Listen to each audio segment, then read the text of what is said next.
The inheritance letter trembled in my hands as I stood in front of the empty safe, my military duffel bag still slung over my shoulder. After 3 tours in Afghanistan, I'd finally come home to claim what my parents had left me, only to find nothing but dust and broken promises. I'm Shiloh, and this wasn't how I'd planned to start my civilian life. Looking for something, dear? Aunt Regina's sickeningly sweet voice drifted from the doorway of my childhood home study. She leaned against the frame, perfectly manicured nails tapping against her coffee mug, wearing that same condescending smile I remembered from my teenage years. Where is it, Regina? The trust fund, the deed to the lake house, all of it. What have you done? My voice remained steady, a skill learned from years of military service. She sipped her coffee, taking her time before answering.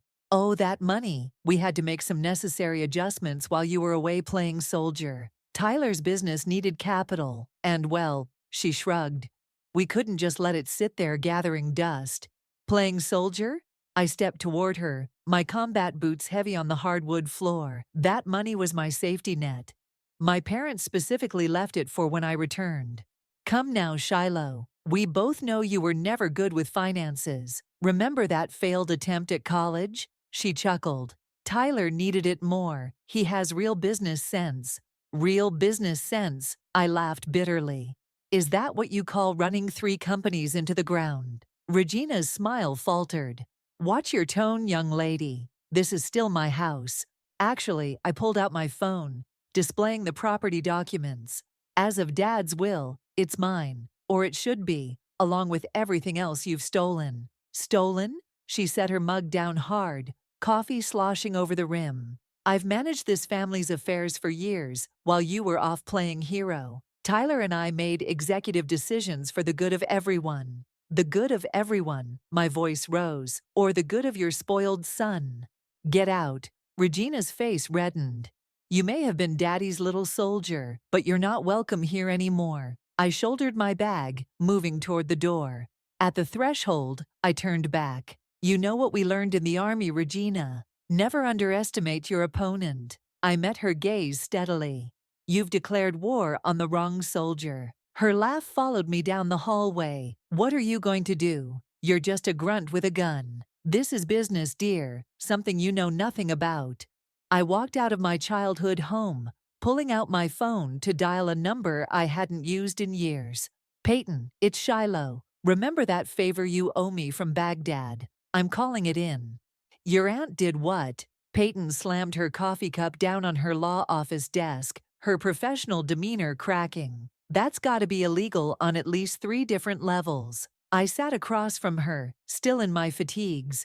I hadn't even bothered to change. She claims it was all above board. Something about Tyler's business, needs and family emergency clauses. Emergency clauses, my ass. Peyton pulled out her laptop, her fingers flying across the keyboard.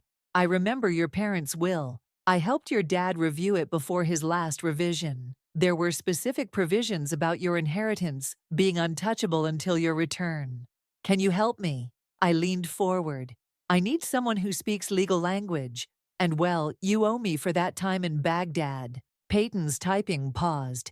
You mean when you pulled me out of that burning Humvee? Yeah, I'd say I owe you more than legal advice. She turned the screen toward me. Look at this. Tyler's business registration records show 3 different companies in the last 2 years. All failures, I added. Not just failures. Peyton's eyes narrowed. Look at the dissolution dates. Each company folded exactly 3 months after receiving major capital infusions. Your inheritance money, I'm betting. A knock at the door interrupted us. Peyton's assistant poked her head in. Ms. Riley, your next client is here. Give me 5 minutes. Peyton called back, then turned to me. Meet me tonight at Murphy's Bar. Bring any paperwork you have. We're going to need to move fast on this. Later that night, surrounded by the familiar buzz of Murphy's, I spread out what little documentation I had managed to salvage. Peyton studied each paper like it held the secrets of the universe. Holy shit, she whispered, holding up a bank statement. Look at these transfers. They're not even trying to hide it. $500,000 to Tyler's tech startup in March, another $300,000 to his consulting firm in June. That's nearly half of what my parents left me. I gritted my teeth. Wait. Peyton pulled out another document. These signatures, something's not right. The dates don't match up with the notary stamps. My phone buzzed. A text from an unknown number. Stay away from Tyler's business records. Some things are better left alone. I showed Peyton the message. Her eyes lit up with that same fierce look I remembered from our deployment days. They're scared, she said, grinning. You know what that means? I nodded, feeling a familiar surge of adrenaline.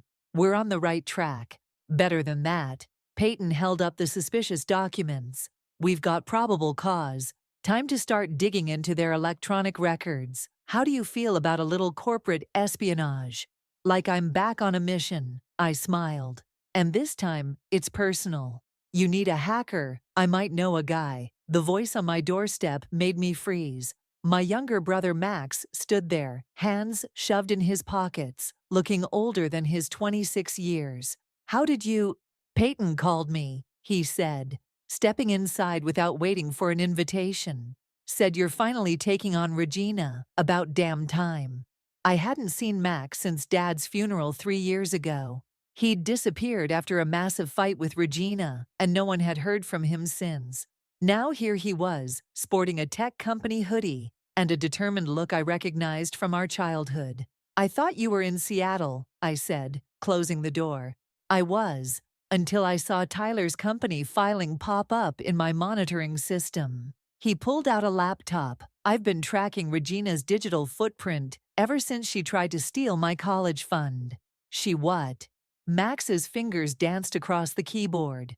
Oh, you didn't know. Right after you deployed the second time, she tried to convince Dad I was too unstable for college. Wanted to redirect my tuition money to Tyler's first startup. That's why you left? Partly. He turned the screen toward me.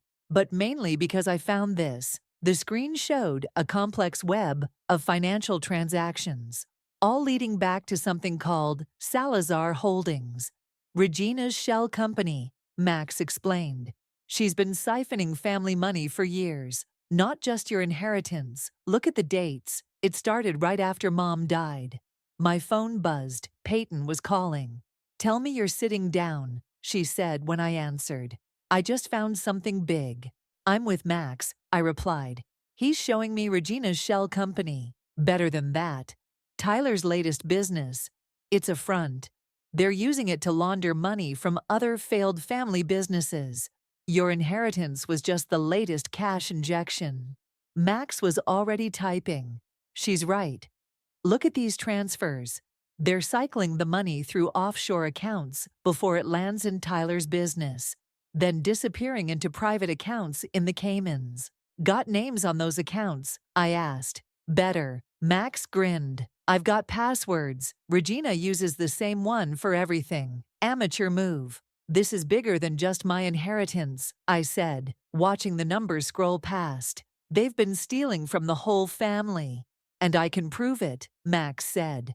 Every transaction, every fake document, every forged signature, it's all here. My phone buzzed again, another anonymous text. Final warning. Back off now. I showed it to Max. He laughed. They have no idea who they're dealing with, do they? No, I smiled, feeling more like a soldier than ever. They don't. How long until we can present this evidence? Give me 48 hours, Max said, cracking his knuckles. I'll have everything we need to burn their whole operation to the ground. Your mother saw this coming, you know. Scarlett set down her teacup in the small cafe where we'd agreed to meet. She'd been my mom's best friend for 30 years, and the only person who'd ever stood up to Regina consistently. What do you mean? I stirred my coffee, watching her face carefully. Why do you think she insisted on those specific clauses in the will? Scarlett leaned forward. Regina showed her true colors long before you kids were grown. Started with small things, borrowing jewelry, manipulating your grandfather's accounts when he got sick. Why didn't anyone stop her? Your mother tried. That big fight at Christmas 10 years ago. It wasn't about the turkey. Scarlett pulled out an old envelope. These are letters your mom kept. Documentation of everything Regina did. She knew someday someone would need them. A commotion at the cafe entrance drew our attention. Tyler walked in, his designer suit, a stark contrast to the casual atmosphere. He spotted us and headed straight for our table. Aunt Scarlett. He nodded stiffly. Cousin Shiloh. Mom said you've been asking questions about the family business. Funny how it became the family business only after you needed money, I replied. Tyler's face reddened. Listen, you military types don't understand how the real world works. Sometimes tough decisions have to be made for the greater good. Greater good? Scarlett's voice cut like steel. Like when you convinced your grandfather he was signing a medical form, but it was actually a power of attorney. Tyler's composure cracked. You don't know what you're talking about. I was there, Scarlett said. I watched Regina manipulate him while he was on his deathbed, just like I watched her manipulate everyone else. Your mother's quite the puppet master, isn't she, Tyler? You better watch yourself, Tyler hissed. Things happen to people who don't mind their own business. Is that a threat? I stood up, using every inch of my military bearing. Because I've faced down actual terrorists, cousin. You don't scare me. Tyler backed away, bumping into a chair. Just delivering a friendly warning. Mom says to remind you about Uncle David's accident. Terrible thing. Brake failures. My blood ran cold. Uncle David's car crash had happened right after he'd threatened to expose Regina's handling of the family trust. After Tyler left, Scarlett grabbed my hand. Be careful, Shiloh. Regina's desperate, and desperate people are dangerous. I'm counting on it, I said, pulling out my phone to text Max. Tell me more about Uncle David's accident, every detail you remember.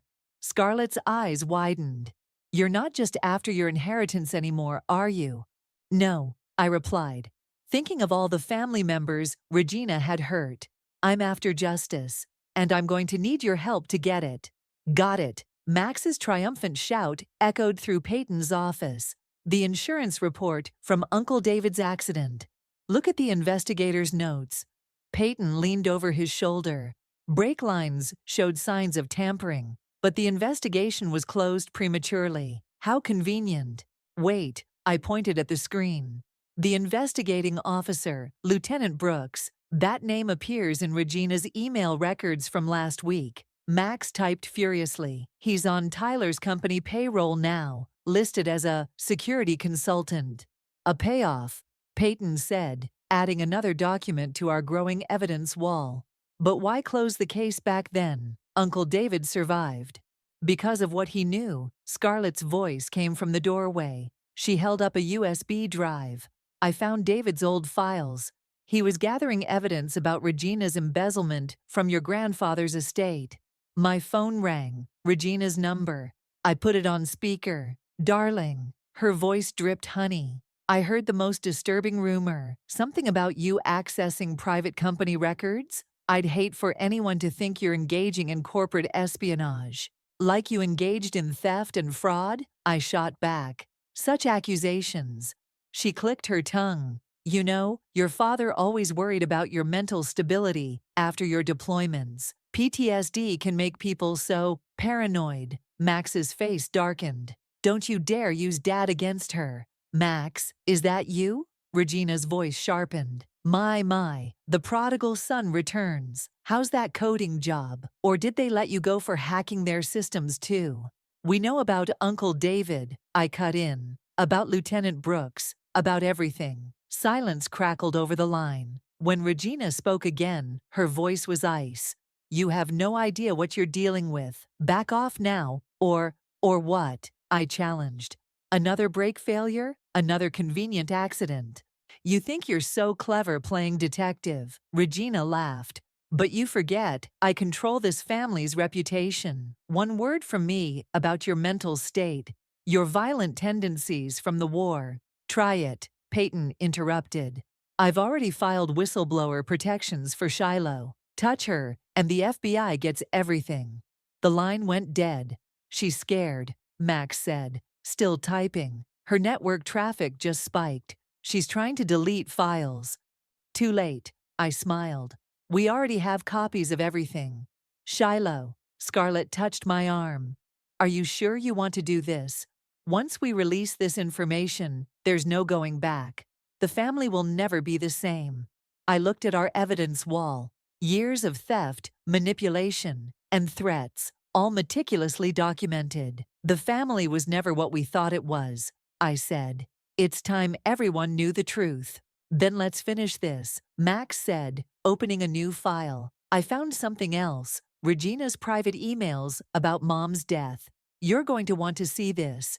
She knew. My hand shook as I read the emails. Mom was investigating Regina's dealings with the family trust. She was going to expose everything. And 3 days later, she had that fatal allergic reaction. Max said quietly. The one Regina claimed was from cross-contamination at the restaurant she recommended. Peyton paced the room. We need to be careful how we handle this. These emails are circumstantial. We can't prove Regina deliberately, but we can prove she benefited. Scarlett interrupted. Look at the timing of the transfers after your mother's death. Within hours, Regina had redirected millions. My phone buzzed with a text from Tyler. Family dinner tonight. Mom insists. Don't make this harder than it needs to be. It's a trap, Max warned. No, I stood up. It's an opportunity. The annual family trust meeting is tomorrow. Everyone will be at dinner tonight. Shiloh, Peyton grabbed my arm. Think about this. Regina's desperate. You saw those emails. She's capable of anything. Exactly why we need to end this now. I pulled up Regina's contact. Before anyone else gets hurt. The phone rang twice. Yes, dear, Regina answered. I'll be at dinner. 7 o'clock, right? Wonderful. Her voice was artificially bright. I'm making your favorite, seafood pasta, just like old times. I caught Max's eye. He mouthed, she knows you're allergic to shellfish. Looking forward to it. I lied. Should I bring anything? Just yourself, and perhaps reconsider your recent activities. Families should stick together, after all. After hanging up, I turned to my allies. She's planning something for tonight. Before we can present our evidence tomorrow. Then we present it tonight instead, Max said. I can have everything ready in 2 hours.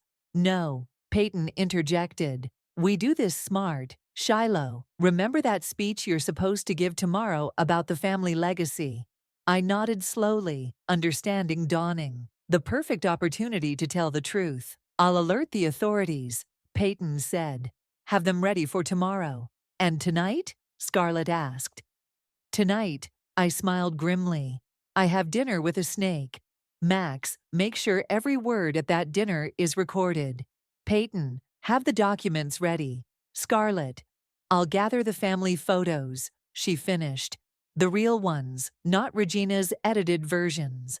As everyone moved to their tasks, I caught my reflection in Peyton's office window. I looked like Mom. The same determined set to my jaw, the same fire in my eyes. I won't let you down, I whispered to her memory. Tomorrow everyone learns the truth, about everything. My phone buzzed one last time.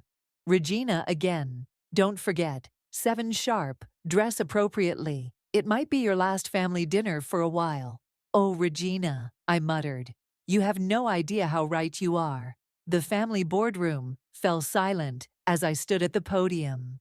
Regina sat at the head of the table, her practiced smile faltering, as Max set up the projector. Before we discuss the annual trust disbursements, I began. I'd like to share some findings about our family's financial management. Shiloh, Regina interrupted. Perhaps we should stick to the agenda. Like you stuck to my parents' will. I clicked the first slide. These are transfer records showing how my inheritance was systematically stolen. Tyler jumped up. You can't prove? Actually, Peyton stepped forward, distributing documents. We can prove everything, including the shell companies, the offshore accounts, and the suspicious timing of certain family tragedies. Regina's face went white. This is absurd. You have no authority. The FBI disagrees. I nodded toward the back of the room, where two agents stepped in. They're particularly interested in the insurance fraud and money laundering. You ungrateful little. Regina lunged for the documents, but Scarlett blocked her path. Show them the emails, Shiloh, Scarlett demanded. About Sarah. My hands steady, I clicked to the next slide. These are emails discussing my mother's investigation into the family trust, sent 3 days before her death. Gasps filled the room. Aunt Patricia covered her mouth. Sarah was investigating? And Regina knew. I played the recording from last night's dinner. Regina's voice filled the room. It's amazing what a little shellfish oil can do. Sarah should have minded her own business, just like you should, Shiloh. You recorded me? Regina shrieked, standing so fast her chair crashed backward. Federal agents, one of the FBI men stepped forward. Regina and Tyler Salazar, you're under arrest for fraud, money laundering, and conspiracy. You can't do this, Tyler protested as handcuffs clicked around his wrists. We're family. Family. I walked over to Regina as the agents read her rights. Family doesn't murder family. Family doesn't steal from family. You're not family. You're a predator who's been feeding off us for years. Everything I did, Regina spat, I did for this family's legacy. No, I held up Mom's original trust documents. You did it for yourself. And now you get to watch as I rebuild what you destroyed. As the agents led them away, the room erupted in chaos. Questions, accusations, and shocked revelations flew back and forth. Order. Peyton's voice cut through the noise. As legal counsel, I have prepared documents detailing the recovery process for all stolen assets. I watched Regina's retreating form, her designer suit incongruous with the handcuffs. The legacy ends here, I called after her. But justice is just beginning.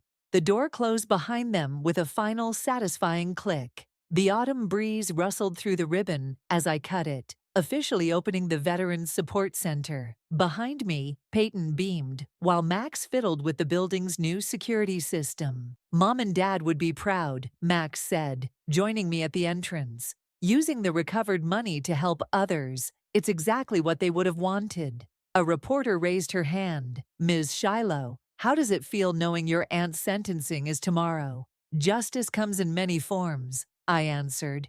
Regina and Tyler will face the consequences of their actions. But this, I gestured to the center, this is about creating something positive from their betrayal. And the family trust, another reporter called out, has been restructured. Peyton stepped forward, with transparent oversight and dedicated portions for veteran support programs. The questions continued until Scarlett appeared at my elbow. There's someone here to see you.